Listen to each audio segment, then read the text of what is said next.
A trick-or-treater has been coming to my house every night. It's not Halloween yet. I want to start out by saying that I don't know what this thing is. All I know is that I don't want it around me, and I can guarantee that you wouldn't either. Regarding a brief background, I bought my house recently. Nothing special, just a medium-sized place located in a relatively safe suburb. I have a girlfriend, Laura, but she doesn't live with me for personal reasons. At the moment, I'm here by myself. I'm painting the situation because this is the kind of place where kids would go trick-or-treating. Not some decrepit apartment building, not some house in the middle of nowhere. Right here in suburban America. The first time it came was 4 days ago, at around 9 p.m. I was sitting in my office working on a document when I heard a knock at my door, and a characteristic little kid voice saying, "Trick or treat," not some weird, demonic tone. It sounded like a regular, upbeat kid. I brushed it off as some fundraising thing and decided not to open up the door. I was extremely busy after all. Out of curiosity, I peeked out the window, watching as the kid, dressed up in some kind of Grim Reaper costume, walked down the street. Off the bat, there were two weird things about this. First of all, there were no adults with him. And I didn't get a look at his face, but there was no way he was older than 5. Second of all, he didn't knock on any other doors.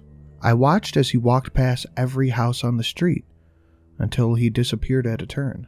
Despite the obscurity of this, it was still a pretty sad sight, but nothing I could do about it for too long. It didn't come back again until the following night, and this is where the detour to hell fucking no territory begins. I was out with Laura.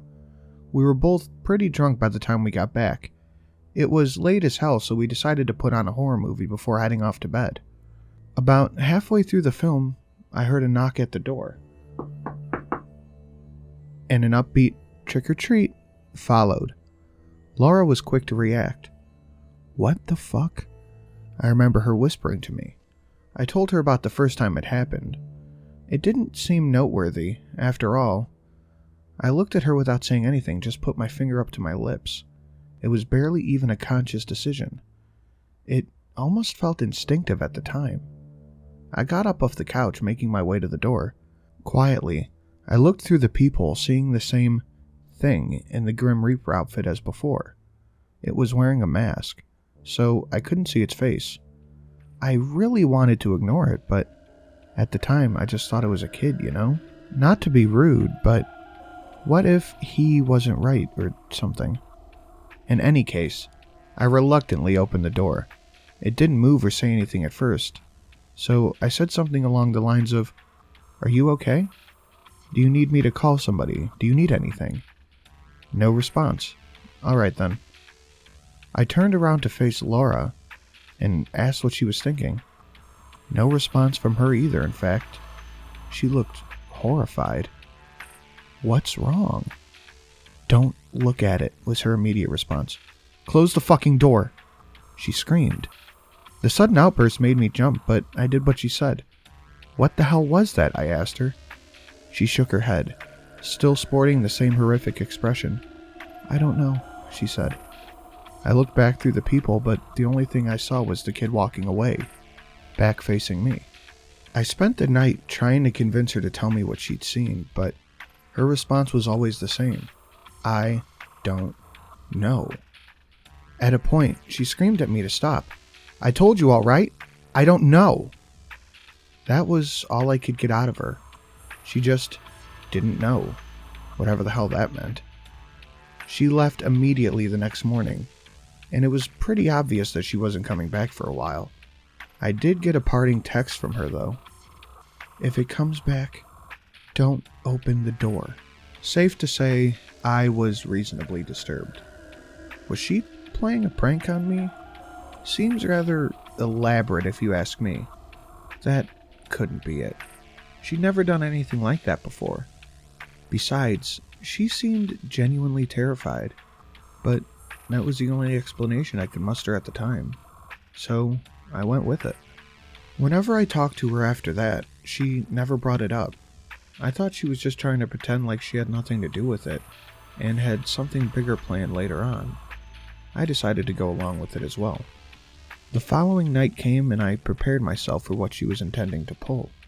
I decided to stay in order to get some work done. It was around midnight and I was ready to head downstairs and play some Xbox before bed. And then I heard it. Trick or treat. Now, if Laura was the one doing this, she wouldn't have wanted me to answer it. But I could catch her off guard if I actually opened the door, right? The kid was probably one of her cousins or something. Weird that she was making him stay out so late, but hey, anything to scare me, I suppose. I looked through the peephole and once again, seeing the Grim Reaper costume. I forced myself to laugh. Huh, what's Laura paying you, kid? I jokingly asked him through the door. What a mistake that was. Trick or treat. The statement repeated, louder this time. It caught me off guard, but I couldn't place why. And then I thought about it. The words didn't seem to come from the kid's mouth, but more of a general area behind him, if you get what I'm saying. I didn't react, continuing to look though, having no idea what to anticipate. Trick or treat. It was deafening the third time. I was jolted backwards before scrambling onto the couch. What the hell? I thought to myself. I remained stiff for the next few moments, petrified at whatever the hell was standing at my doorstep. I waited and waited, but nothing happened. I was about to go back up to my room when I saw the police lights flashing outside. They rang my doorbell and started asking me questions. Have you seen anything disturbing lately? Well, I think some kids are playing a prank on me, but not really. What was I supposed to say to him? When I asked why he'd come, his response was telling me that the neighbor had called it in, saying that she'd seen something horrible standing at my door. No descriptions beyond that, just something horrible. The cop eventually decided that the woman was off her rocker, but to call if anything else happened. I thanked him, and then he left. The next day, I rang my neighbor's doorbell hoping to get some answers. I could hear someone moving around inside, but nobody ever came to the door. Looks like she didn't want to tell me anything either. I relayed what happened to Laura, but she was understandably shocked. If this was a prank, then there was no way she was going to call it off at this point. This brings me to yesterday night. I can safely say now that this was never a prank. I was in a cab coming home late after a night out at the bar with some work friends. As we pulled up to my house, I was preparing to drunkenly stumble out when the driver said something that froze my blood. Who's standing at the door? I didn't turn to face what he was referring to. Keep driving, I told him. He asked me what was going on, but I cut in immediately. Just keep driving. But the guy wouldn't fucking go. What do you mean go? It's some kid. It's almost 1 a.m. What's he doing here? Look, we have to call some... He stopped mid-sentence. My head was still facing away from whatever the hell was standing at my door, but I could hear the driver's breathing start to tense. I heard him mutter out a, "What the fuck?" before he slammed on the gas. I barely had time to react, my head slamming the seat as he took off. I looked over, witnessing his traumatized expression as he sped away. "What did you see?" I yelled at him. All he responded with was incoherent babbling. At moments I could hear, "No, didn't, see," in his speech. I was so focused on trying to get him to talk that I didn't even notice where we were going. Suddenly, I felt the impact.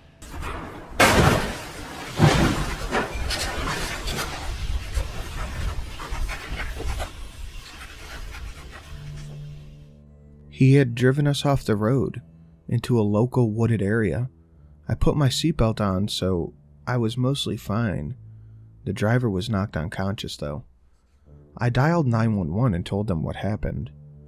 Well, Not exactly what happened, just something that they would believe, that the driver had gone insane and driven us into a tree.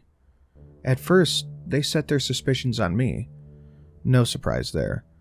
But that premise was wiped out when the driver woke up, babbling the same shit he'd been babbling in the car. Nobody got any answers out of him though. He remained in a petrified, incoherent state.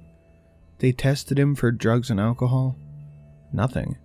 Eventually he was whisked away for some psychological test. While I was getting treated for a minor head wound, a detective visited me. He told me that there were signs of a break-in at my house called in at 1 a.m. The window in my basement had been smashed and my front door was left wide open. In the morning, I went back and looked everything over. It was indeed a mess. My Xbox and laptop were on the ground, and the cash that I had hidden in my drawer was thrown across the room, with bills scattered everywhere. But, with all that said, nothing had actually been taken. Beyond the window in the basement, nothing really needed to be fixed either. It looked as if whoever was here was in the process of stealing my shit when they dropped everything and ran out the front door. That was the law enforcement's conclusion anyway. Not very logical, but logic isn't something that I expect at this point. I have a feeling that something else happened though. Something far worse. Guys, this is another amazing story from Mr. Outlaw. Make sure you go show him some love over on Reddit. His alternative reality series is very good. I suggest you check that out as well. I know other narrators have done this story, but this was the first CreepyPasta that I ever listened to, thanks Shelly. And I've been absolutely hooked since then. So I owe this whole thing that I'm doing here to Mr. Outlaw in one way or another. Thank you so much for letting me read your story, and I hope everyone goes and checks you out.